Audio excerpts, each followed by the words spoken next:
Looking for an exhilarating adventure in Muskoka? Look no further than Muskoka Jet Ski Rentals. Family owned and operated for over 20 years, they offer a variety of jet ski options to suit your preferences. Choose from the comfortable Sea-Doo GTI or the sporty Spark Tricks for an unforgettable ride. Need a family-friendly option? Try their Sea-Doo Switch pontoon boat for a group outing on the water.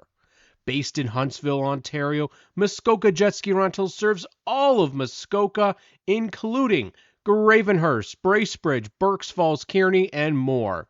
Contact them at 705-380-6857 or via email at info@muskokajetskirentals.com to book your jet ski rental today. With prices starting as low as $160, including fuel, get ready for endless fun on the water with Muskoka Jet Ski Rentals. Book now to keep the 2024 rates before they go up in 2025, and make sure to mention Stickers and Scuffs to get 15% off your rental purchase. Welcome back, Mighty Wipes, to the Stickers and Scuffs Podcast in 2025. These alcohol-free, natural-scented products will revolutionize your cleaning routine. Their soapy hand wipes are gentle on the skin, making cleaning a breeze. How about for your race car or tough kitchen messes? Their automotive or kitchen degreasers will do the trick. Say goodbye to harsh chemical smells. Mighty Wipes have a natural sap scent that will leave your space smelling fresh and clean. Available at Two Speed Motorsports or online at CanadaWipes.com. Mighty Wipes are a must-have for every household. Join the satisfaction of countless customers who have made the switch to Mighty Wipes. Try them today and experience the difference for yourself. Stickers and Scuffs, we ride. Interviewing drivers side by side, from the pits to winning strides. Stickers and Scuffs, our racing guide. Hear the roar and feel the speed. Every driver chasing dreams, from the green flag to the win. Cam and Graydon, let's begin. Stickers and Scuffs, we ride. Interviewing drivers side by side, from the pits to winning strides. Stickers and Scuffs, our racing guide.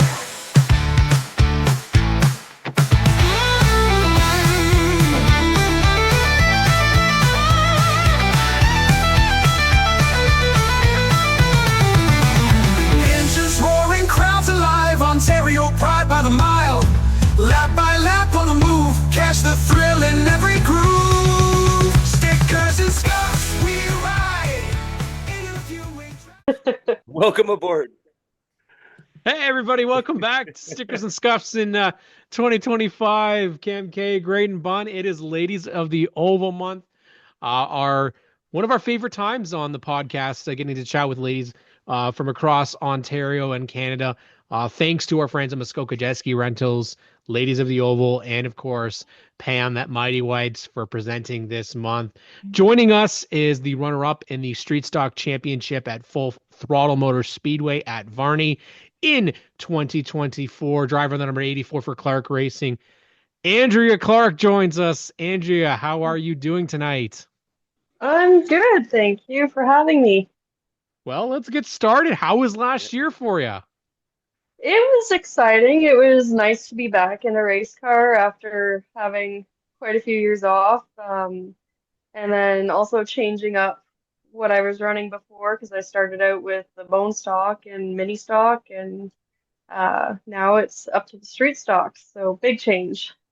Big change, but in terms of how far or how long it's been, how long are we talking? Were you out of a race car for?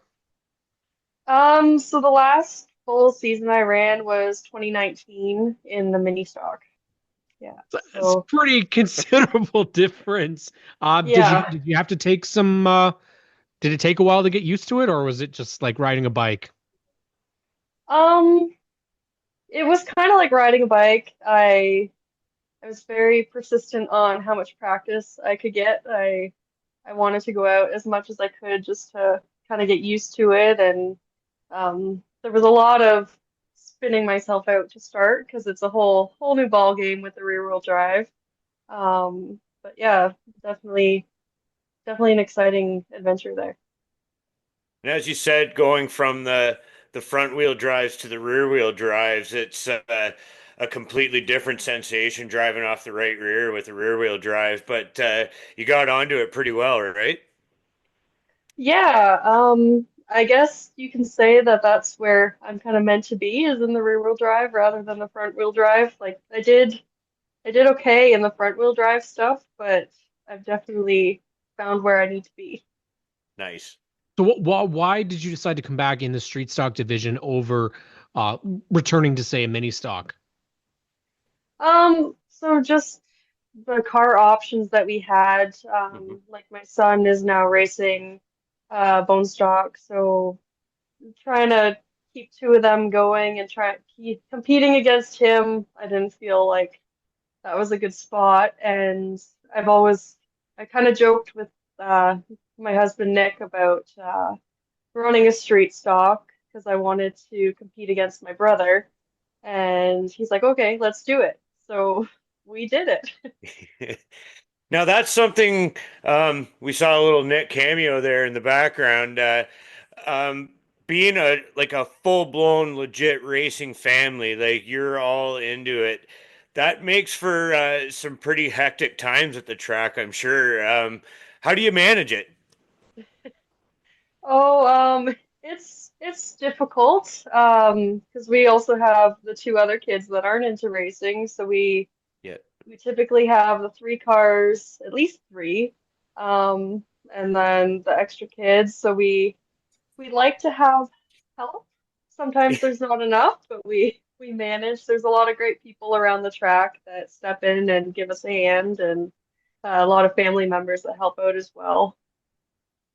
And I think whether it's something to do with the race car or it's like a family situation like that, if it's something that I've come to learn in my short little period of being a race car driver, is racers will always find a way.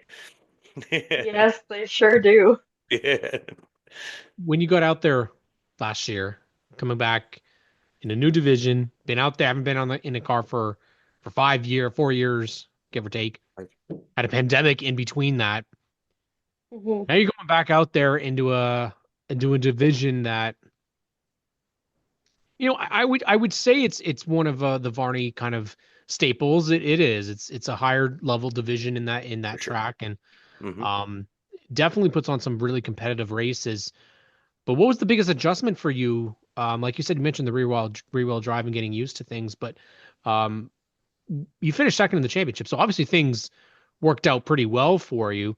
When did things Mhm. kind of start clicking? Was it really from week one, or did it take a little bit of time? No, it took a little bit of time. Like when I first started out, I was nowhere near up to a competitive speed. It was a lot different trying to learn the setup of a rear wheel drive compared to the front wheel drive and trying to explain what I'm feeling in the car so that the crew can help adjust it. Like that was the biggest change there. But after a few weeks and kind of learning more about the car and how it handles, I was able to get closer to the speed. But I feel like I had more of a consistent season, and that's what helped me out, like finishing top two there. I can Not an relate easy to thing what. to do. Sorry. Not an easy thing Yeah. to do at Varney is to finish, but then Yeah. finish Yeah. top two. Yeah. I could totally relate to what you're saying, Andrea, in terms of um, like having to um, learn the new discipline and, like you say, spinning yourself out. You don't really know where that edge is, and just trying Yeah. to figure that out. And as you say, trying to communicate the information that you maybe don't know exactly what you need in the car yet, but you and just trying to articulate the information can't always be easy either. But when someone like you obviously have a natural ability to it. So I mean, all it takes is just you maybe don't know exactly what you're doing when you're out there, but once like with every lap that goes by, you're kind of getting more and more of a feel of it, if I'm not mistaken, right? And then it just sort of starts clicking, and you just get more comfortable, a little more brave, and just keep working your way up towards the wall or getting Yeah. side by side or what have you, right? Hmm. That's right. In terms of going from front to rear wheel drive specifically, I mean, and stuff with power too, where you really have the ability to break it loose coming off those corners too, right? Yeah, yeah, I'd say that was a lot of fun. Like, Yeah, also with the car, like trying to figure out if it was driver error or if it was the car. Like, yeah, that's a big difference there too, because the front wheel drive, it's easier to tell if it's you or the car, whereas the rear wheel drive, it's a little more confusing, I found. Like, that's so is it true. me or is it the tires? Is it like an adjustment we need to make? So, Yeah, that's really accurate. That's really true. Like if something's going wrong in the front wheel drive, like you can tell something's broken or something's not right or whatever. But then mhm. it just does seem like I don't know if that's just the backgrounds of running front wheel drive first to go into that, but like it feels like there could be a million things that it could be with the rear wheel. Yeah. Yeah. But that makes you a driver for sure. I mean, you're like I say, with every lap that you're taking, you're getting more and more experience and more feel for the car and learning what is actually you and what's the car, and that's pretty cool to shake out at the end of the season being P2 in the points. That's a good year. Yeah, that was very exciting. Like my goal was just to go out there and have fun for the season, and it ended up going like way better than I expected. So I'm very happy with how we finished. I'm hoping Seemed like a next good year, approach. yeah, I'm hoping next year we can maybe end up in victory lane, but that's my goal. How close did you get last year? Well, I don't know how many, but I had a few top threes. I was second a couple times, I think. So it's been close, but there's a lot of strong competitors out there, so Yeah, it's so hard to let's keep let's up with let's learn them. a little bit about that street stock division Mhm. at Varney. Who are the people that you had to compete against in that division, and who's somebody that you have to beat if you're going to win a race there? So the main two that won most of the races were Drew Richardson and then Luke Boss. Mhm. Yeah, so they were the really tough competitors. Like they've been doing it for a lot longer than the rest of us, and they kind of know their way around the track and know how to handle their cars, and they're more aggressive than a few of us newbies. Like I know that that's something that I can improve on myself is like not necessarily going out there to wreck people, but being more willing to get my nose into places so that I can move up positions. Like so that's I something almost that feel like I'm that's like Varney tradition is yeah. is being able to make a little bit of contact there You in have that to be division. comfortable with Yeah, contact at Varney. You just have to be, whether you're doing the bumping or being the bumpy, more or less, that you have to be used to and comfortable with kind of laying a bumper to somebody if need be. Like, I gotta go and get out of my way kind of thing. Yeah, yeah. I don't know. I kept getting told, like, yes, you can use your bumper, like, it's fine. Like, you don't need to spin anybody out, but you can right. let them know you're there. And I hesitate. That's not how I normally drive, but that's something that I'm gonna have to learn So how to adjust to. so Andrea, did you race at Varney previous to taking the break? Yeah, Yeah, okay. yeah. So did you race at any other track prior to Varney? So I started out at Varney. I've also ran Grand Bend and Flamborough and Peterborough. Okay. So the question is, how does Varney stack up to those other tracks? Because as everybody has told us, Varney's its own thing. Like it's its own character. Um, but that it's also a ton of fun. It is. I guess I forgot to mention, I've also raced at Stoffel too. Right. But I find honestly Varney is the most fun. It's definitely my top track out of all of them. Like I know that I spend most of my time there. Mhm. But it's definitely a lot um tighter racing and the banking definitely adds a lot because there's no other Yeah. track like that.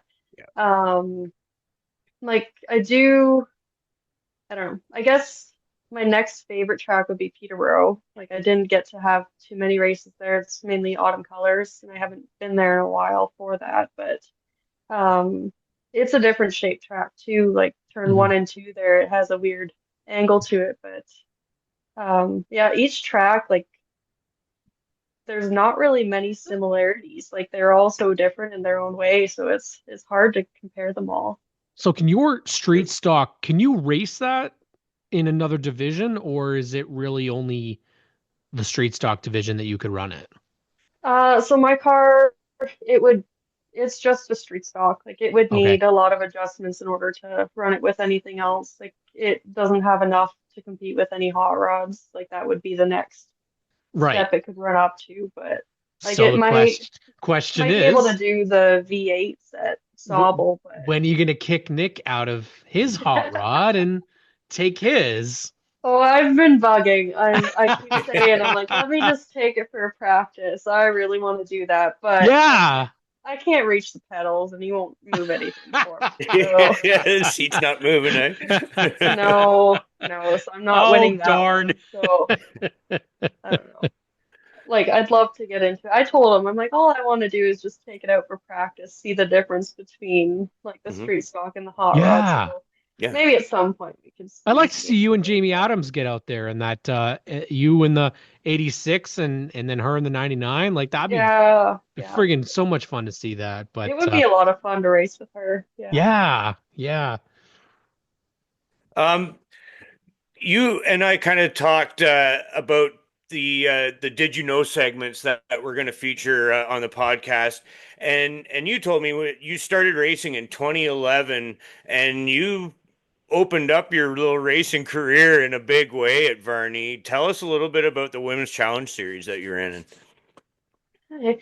So the Women's Challenge at Varney, they don't do it anymore, but what it used to be was any female driver um, that doesn't race could take out another driver's race car. So you're basically just borrowing a car and then you go out and put on a show. So that year they had 3 races, and I went out. I actually borrowed Nick's car for all 3 races and ended up taking home the checkered for all 3. See, like that's what I said. Like she's got immediate success, and when we were talking earlier about natural ability, I mean, for kind of the first day on the job, there's another girl that I raced at Sauble for her first heat win, Savannah. She was her first day on the job, and coming out in a big way. I mean, it doesn't seem like that's something that happens particularly often. So I mean, that had to be a good vote of confidence to know you were on the right path in the racing world, I think, Andrea.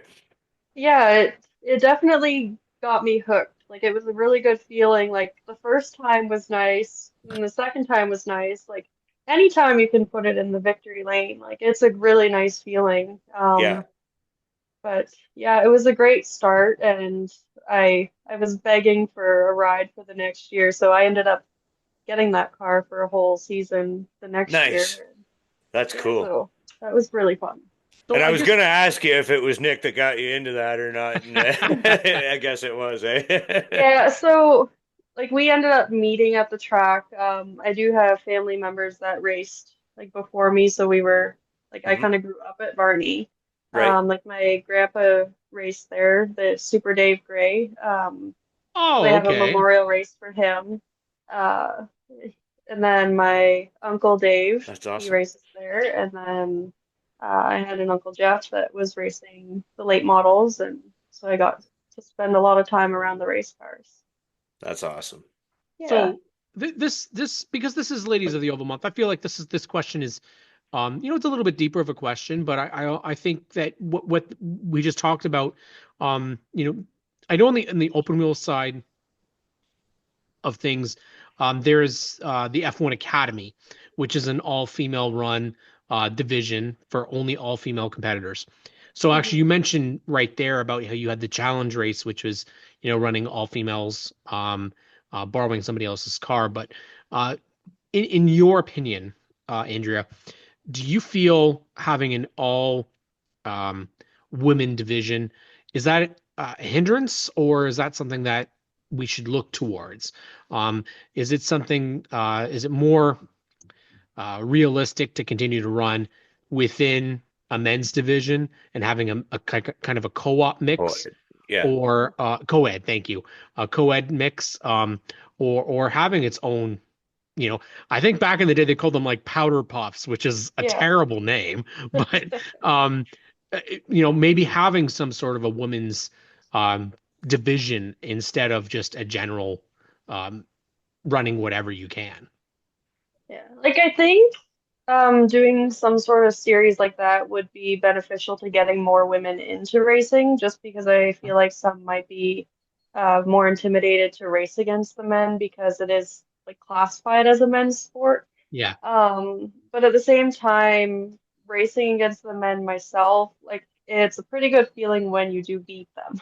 So, like, I can see both ways. Like, it would be like kind of like a beginner's Mhm. women's race might be beneficial, but like to get more out there. But at the same Yeah. time, it's still really nice to be able to go out and compete with the men too. Mhm. Yeah, and I think we're pretty lucky. I mean, you guys, I mean, there's a little bit less, I think, this year at Varney than there has been in the past. But I Mhm. know yourself is out there. Donna Tolton's running out there. Keisha runs out there. Eden Robson runs out there. You have Emma and Ali Vale. They run there. I think Maya Ford's going to run there in the junior late models this year as well. Mhm. Julia Boss runs, Yeah, and she's pretty competitive as well. So Yeah. she is. Yeah, yeah. she's very impressive. Yeah. So Mhm. for yourself, I mean, do you find that there's, I mean, I think Graydon and I talked about this. The amount of girls that are at the racetrack as fans is amazing. There was a ton Yes. of support, lots of girls at the racetrack. So, um, what would you say to young girls that look at you guys racing, and what would you, tell them?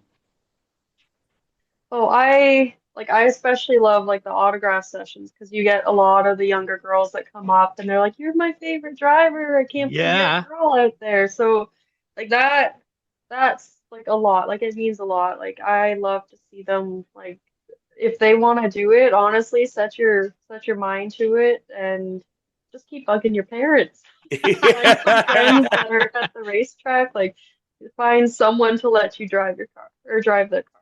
Like Did you just keep going. experience any sort of um I wouldn't want to say like a gender inequality at the racetrack, but did you have any difficulty when you started racing? You did, eh? Yeah, yeah, I did. Like in the bone stocks wasn't so bad. Like they're all pretty friendly there. Like Hmm. when I started, like they always came over and congratulated me when I did well. There was no issues there. It was more so when I moved up to the mini stocks.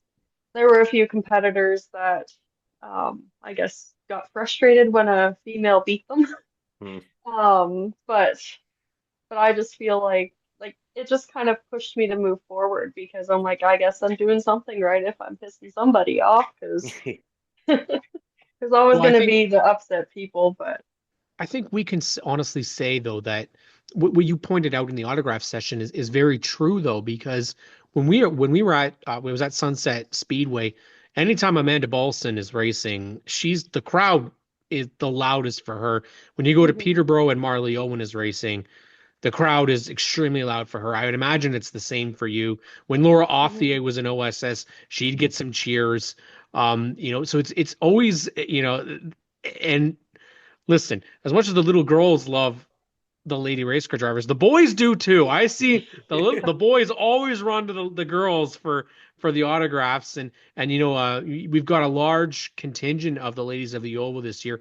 Why do you like this program? Because what Randy and Sam are doing is something that we feel really strongly about here with SNS, and we have them prominently on our social media and on our uniforms. But why do you like the program?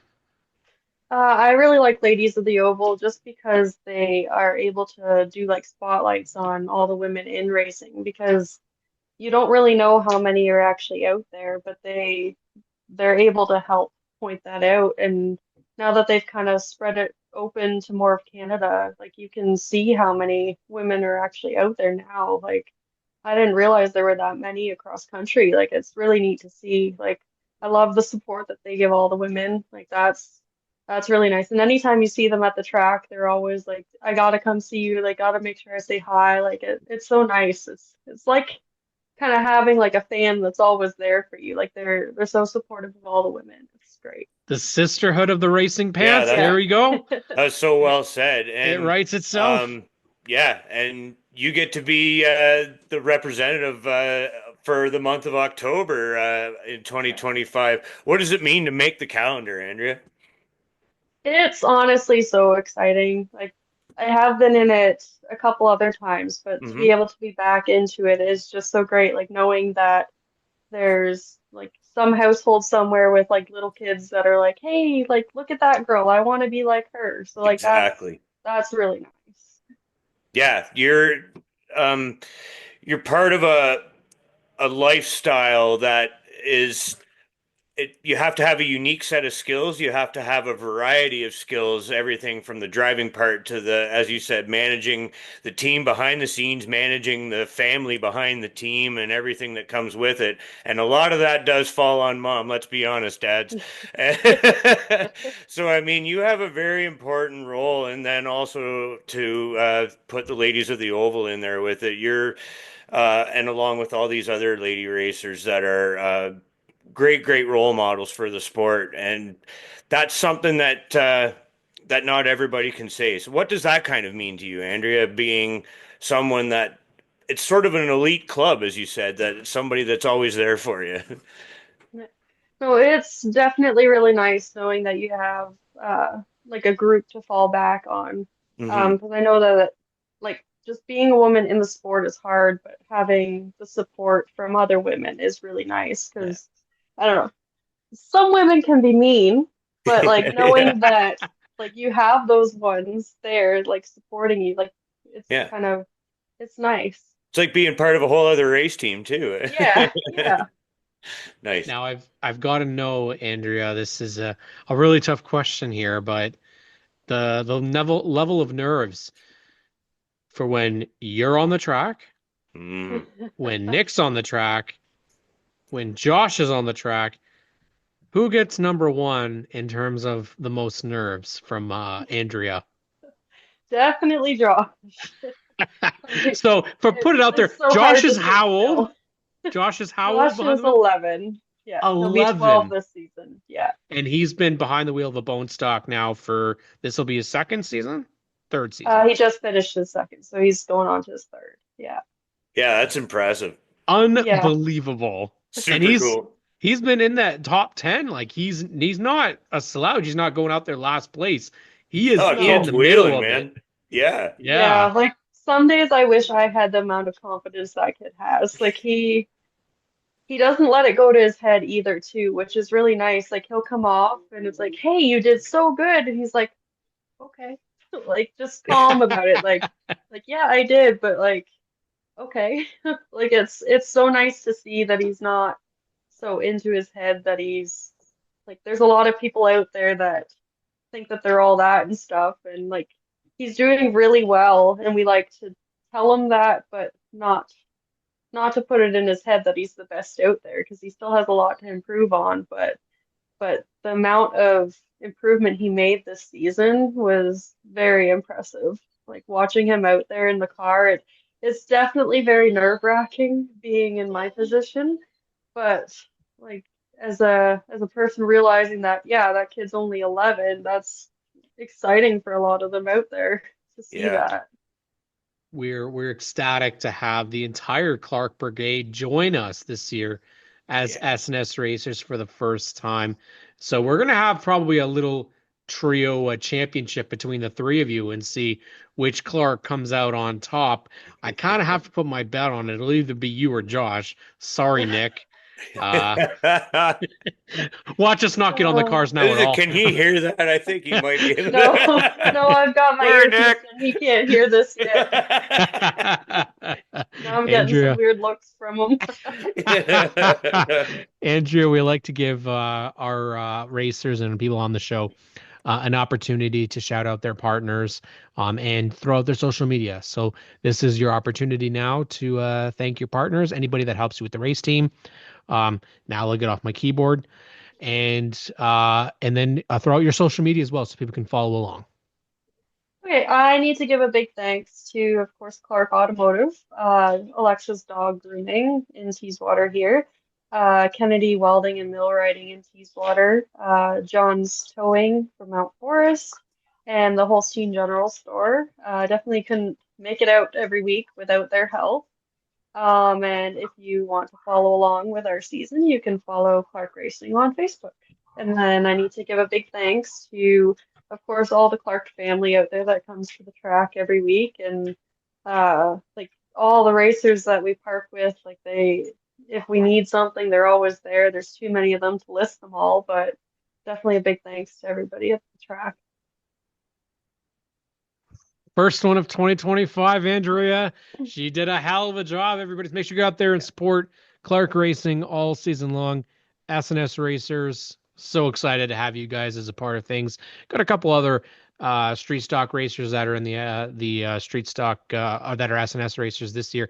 Ron Parsons, the 11 car, been out there. I don't think Nathan's back this year in the street stocks, but Nathan Detweiler was also part of it, and Lyle Lorenz as well, joining us this year. So be very exciting to see how the SNS racers in the street stock division do at Varney this year. Make sure you go out there and support Andrea, Nick, and Josh Clarke all season long. Graydon Bunn, before we wrap up, what do you want to say to Miss Andrea Clarke? Well, you did great. We've been so excited to get back at it, and we're always excited to kick off the year with Ladies of the Oval Month, and we're glad that you joined us and helped us kick this off, Andrea. So thanks very much for your time, and we're rooting for all the Clarks this year.